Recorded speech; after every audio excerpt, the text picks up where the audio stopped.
നമുക്കൊപ്പം സുനിഷയുണ്ട്. സുനിഷ, കറുത്ത വസ്ത്രമിട്ടയാൾ, നമ്മളുടെ ഈ വാചകം അടിച്ച കക്ഷി, ഈ വാഹനത്തിലെ ഈ ലഗേജ് ആരുടേതാണെന്ന് ആ അഡ്രസ്സ് നിങ്ങൾ കണ്ടുപിടിക്കൂ എന്നൊക്കെ പറഞ്ഞതായി ഇപ്പോൾ പ്രതികരിച്ച ഈ കക്ഷിയാണോ സഞ്ജു എന്നറിയപ്പെടുന്ന മയക്കുമരുന്ന് സംഘത്തിന്റെ ഡോൺ?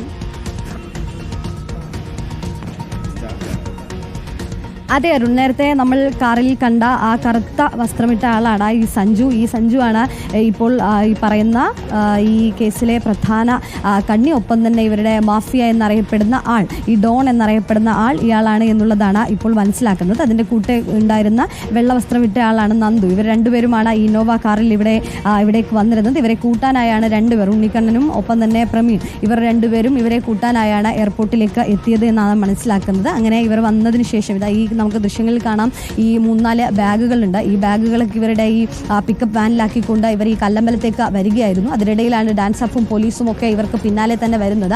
അങ്ങനെ പരിശോധിച്ചപ്പോഴാണ് ഇപ്പോൾ നമുക്ക് ദൃശ്യങ്ങളിൽ പെട്ടികളൊക്കെ കാണാൻ കഴിയുന്നത്. ഇപ്പോൾ ദൃശ്യങ്ങളിലൊരു ഈത്തപ്പഴത്തിൻ്റെ പെട്ടി കാണാം. ഇങ്ങനെ ഈത്തപ്പഴത്തിൻ്റെ ഈ പെട്ടിക്കകത്തായിരുന്നു MDMA ഉണ്ടായിരുന്നത് എന്നാണ്. സ്വാഭാവികമായും ആർക്കും സംശയം തോന്നാത്ത വിധം ഈത്തപ്പഴത്തിൽ ചെറിയ കറുത്ത ചെറിയ സഞ്ചികളിലാക്കി, അതായത് മനസ്സിലാകാത്ത വിധം ചെറിയ കറുത്ത സഞ്ചികളിലാക്കിയായിരുന്നു എന്നുള്ളതാണ് ദൃശ്യങ്ങളിൽ കാണാൻ കഴിയുമെങ്കിൽ. ഇതിവിടെ ഒരു ബക്കറ്റ് പോലെ ഈത്തപ്പഴം നിറച്ച് വെച്ചിരിക്കുന്നത് കാണാം. ഇങ്ങനെ ഓരോ ബാഗുകളിലായി, ഓരോ പെട്ടികളിലായി ഈത്തപ്പഴത്തിൻ്റെ കെട്ടുകൾ ഉണ്ടായിരുന്നു. ഇതിനകത്താണ്, അതായത് ഈ പറയുന്ന ഇതിനകത്താണ് ഈത്തപ്പഴം ഉള്ളത്. അതിലാണ് ഈ MDMA ഉണ്ടായിരുന്നത് എന്നുള്ളതാണ് പോലീസ് പറയുന്നത്. അങ്ങനെ നടത്തിയ പരിശോധനയിലാണ് ഓരോ ഈത്തപ്പഴത്തിൻ്റെ പെട്ടിയിൽ നിന്നും പരിശോധിച്ചെടുത്തപ്പോഴാണ് 1.25 കിലോളം MDMA കിട്ടിയിട്ടുണ്ട് എന്നുള്ളത്. 1.25 കിലോ, 1 കിലോ 250 ഗ്രാം MDMA ആണ് ഈ ഡാൻസ് ഓഫ് സംഘവും പോലീസും ഈ പിടിച്ചിട്ടുള്ളത്. ഇനി ഈ പറഞ്ഞതുപോലെ കൂടുതൽ ഇവർ ഇതേ രീതിയിൽ തന്നെ ഇത് കടത്താറുണ്ടോ എന്നതടക്കമുള്ള കാര്യങ്ങൾ ഏതായാലും അറിയേണ്ടതുണ്ട് എന്നുള്ളതാണ്. നിരവധി പെട്ടികൾ കാണാം നമുക്ക്. ഈ പെട്ടികളിൽ പരിശോധിച്ചപ്പോഴാണ് ഇപ്പോൾ ഈ MDMA പിടിച്ചിട്ടുള്ളത്. ആളുകളെ സംബന്ധിച്ചിടത്തോളം നിരവധി ആളുകൾ ഇപ്പോൾ ഈ കല്ലമ്പലം ജംഗ്ഷൻ്റെ ഭാഗത്തേക്ക് എത്തിയിട്ടുണ്ട്. ആളുകളെ സംബന്ധിച്ചിടത്തോളം ഇത് വലിയൊരു കാര്യമാണ്. കാരണം 1.25 കിലോളം MDMA ഒക്കെ പിടിച്ചുകൂടി ഇത്തരത്തിൽ എത്തുക എന്ന് പറയുന്നത് സ്വാഭാവികമായിട്ടും എല്ലാവരെയും സംബന്ധിച്ചിടത്തോളം അതിശയപ്പെടുത്തുന്ന കാര്യം തന്നെയാണ്. ഏതായാലും പോലീസ് ഇപ്പോൾ ഇവരെ പിടികൂടിയിട്ടുണ്ട്. മറ്റു നടപടികളിലേക്ക് കടക്കുമെന്നുള്ളതാണ്. അതിൽ മറ്റൊരു പ്രധാനപ്പെട്ട കാര്യം അരുൺ, 2023 അതായത് 2023 കല്ലമ്പലം ഞെക്കാട് വളർത്തുനായകളെ കാവലാക്കിക്കൊണ്ട് ലഹരി കച്ചവടം നടത്തിയ ഒരു വാർത്ത നമ്മൾ തന്നെ കൊടുത്തതാണ്. ആ വാർത്തയിലെ ലഹരി കച്ചവടം നടത്തിയ കേസിലെ പ്രതി കൂടിയാണ് ഇപ്പോൾ പിടിയിലായ സഞ്ജു എന്നതാണ് ഏറ്റവും പുതിയതായി അറിയാൻ കഴിയുന്നത്. അങ്ങനെയെങ്കിൽ സാധാരണ രീതിയിൽ ഇയാൾ ഈ ലഹരി കച്ചവടവും കടത്തുമൊക്കെ സ്ഥിരമാക്കിയ ആളാണ് എന്നുള്ളതാണ് ഇതിലൂടെ നമുക്ക് മനസ്സിലാക്കാൻ കഴിയുന്നത്.